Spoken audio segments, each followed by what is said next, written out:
Feel करना है the boys final season के बारे में। फिनाले एपिसोड देखने के बाद लग रहा है क्या इसके लिए 7 साल वेट हुआ? क्या इसके लिए हम सोच रहे थे कि 7 साल से क्या होगा? कैसे होमलैंडर मरेगा? कौन मारेगा? किस तरह से मारेगा?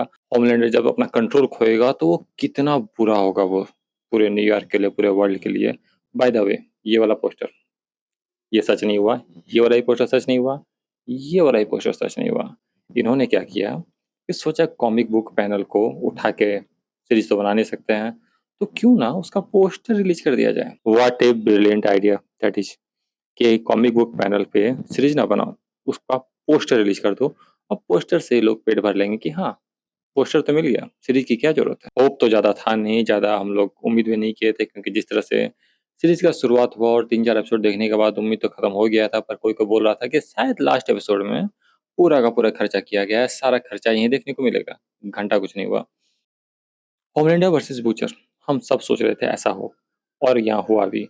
बुचर व्हाइट हाउस में एंटर करता है, उसे पता चलता है कि बुचर ने कुछ ऐसा बना दिया है किमिको के साथ कि किमिको रेप्लिकेट कर सकती है जो सोल्जर बॉय कर पाता था, कि वो जो कंपाउंड वी और V1 है, उसकी जो पूरा जो पावर है उसको वो एब्जॉर्व कर सकती है। तो वो किमिको भी उस स्टेज में पहुंच चुकी है, वो उस तरह की पावरफुल हो चुकी है।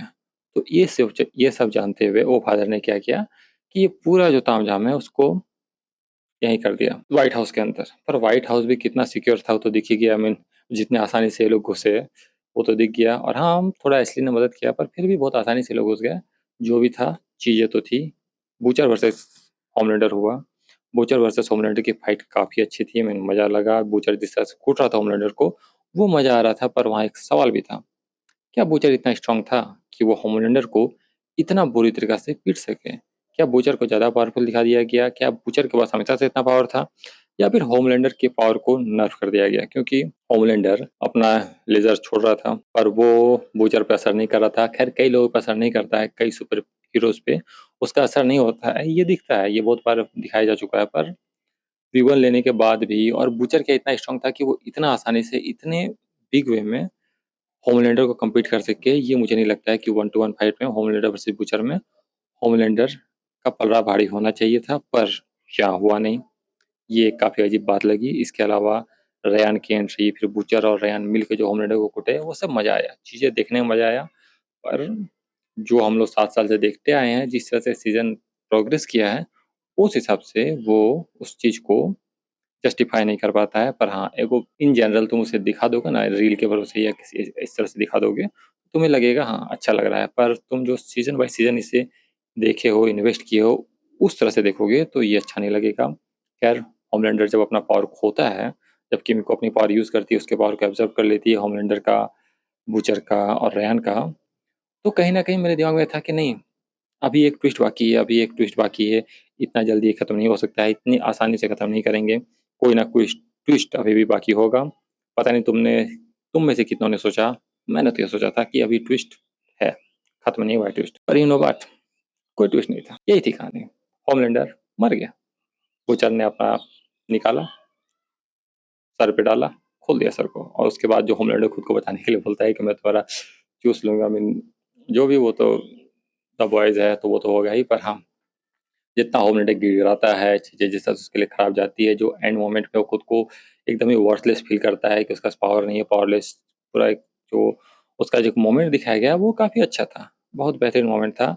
देख के मज़ा आया होमलैंडर को, क्योंकि इतने साल उसको इस तरह से देखे हो पावर के साथ, इतना ही डोमिनेट करते हुए, तो इस तरह पावरलेस देखने में मज़ा तो आया। पर जिस तरह से हुआ, जिस तरह से चीज़ें गई, वो चीज़ों को जस्टिफाई नहीं कर रही है, यही प्रॉब्लम है।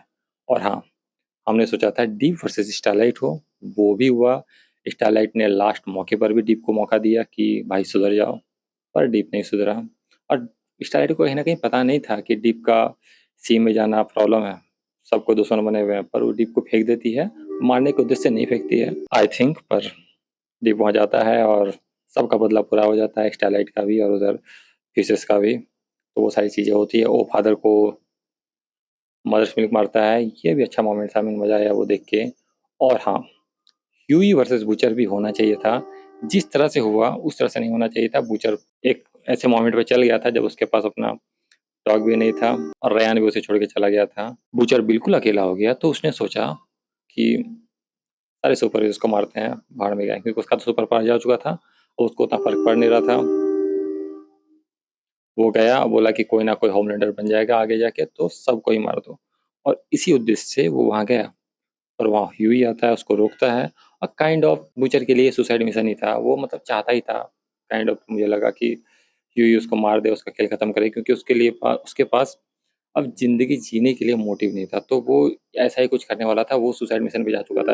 ह्यूई उसे नहीं मारता, तो कोई और मारता। अगर ह्यूई उसे बचा लेता हॉस्पिटल में तो बोला ना कि हम फिर यही करेंगे। तो यही है कि बूचर सुसाइड मिशन पे जा चुका था, उसके पास कोई मकसद बचा नहीं था, तो वो पूरा इसी मोमेंट पे निकल गया था। तो हाँ, बूचर को मोमेंट तो मिला, थोड़ा आइकॉनिक मिलता तो ज़्यादा अच्छा लगता, पर जो भी मिला अच्छा था। मैंने बोला ना मिक्स ओपिनियन है कि ठीक-ठाक जो हमें चाहिए था वो मिला, पर जिस तरह से जितना नर्व करके मिला, उस तरह से नहीं चाहिए था। पता नहीं जिसने थिएटर में देखा उसे कैसा लगा ये सीरीज़ का फाइनल एपिसोड में। वो तो पैसे माँग रहा होगा डेफ़िनेटली क्योंकि वसूल तो नहीं हुआ पैसा डेफ़िनेटली। ऐसे ओटीटी में देखने में तो ज़रूर पैसा वसूल हो गया, पर वहाँ जो देखा होगा, उसका पैसा वसूल ज़रूर नहीं हुआ होगा। काफ़ी सारे मोमेंट मिले, काफ़ी सारे मोमेंट नहीं मिले, काफ़ी सारे और मोमेंट मिल सकते थे। वो जो व्हाइट हाउस के ऊपर सारे सुपर हीरोज़ को उड़ने वाला सीन है और बूचर जो जा रहा है, वो सारे सीन होने चाहिए थे। पर इतना नर्व करके दिखाया गया, इवन बूचर और होमलैंडर और रैन की जो फाइट हुई है, वो एक ही रूम के अंदर हुई, उसके बाहर वो निकले ही नहीं। थोड़ा चल जाते व्हाइट हाउस के टॉप पे और वहाँ लड़ाई करते, मज़ा आता, पर घंटा इनके पास बजट नहीं था। भोसड़ी के प्राइम में मतलब इनको बजट ही नहीं दिया, तो उन सारी चीज़ों के कारण सीरीज़ काफ़ी नर्व कर गया, काफ़ी अपने आप को जस्टिफाई नहीं कर पाया। अब देखना ये है कि ये सीरीज़ आगे जाके लोग कैसे याद रखते हैं, क्योंकि अगर तुम सीरीज़ को फिर से रिविज़िट करोगे, फिर से देखोगे, तो तुम्हें कुछ बहुत अच्छा दिखेगा नहीं, तुम्हें उतना देखने का मन नहीं करेगा क्योंकि यहाँ पे मोमेंट ही है कुछ-कुछ जो अच्छे हैं। वो जो शॉक वैल्यू पे खेलता है ना, वही सारी चीज़ें हैं। शॉक वैल्यू तुम्हें दिख गया, उसके बाद तुम्हें वो उतना अच्छा नहीं लगता है।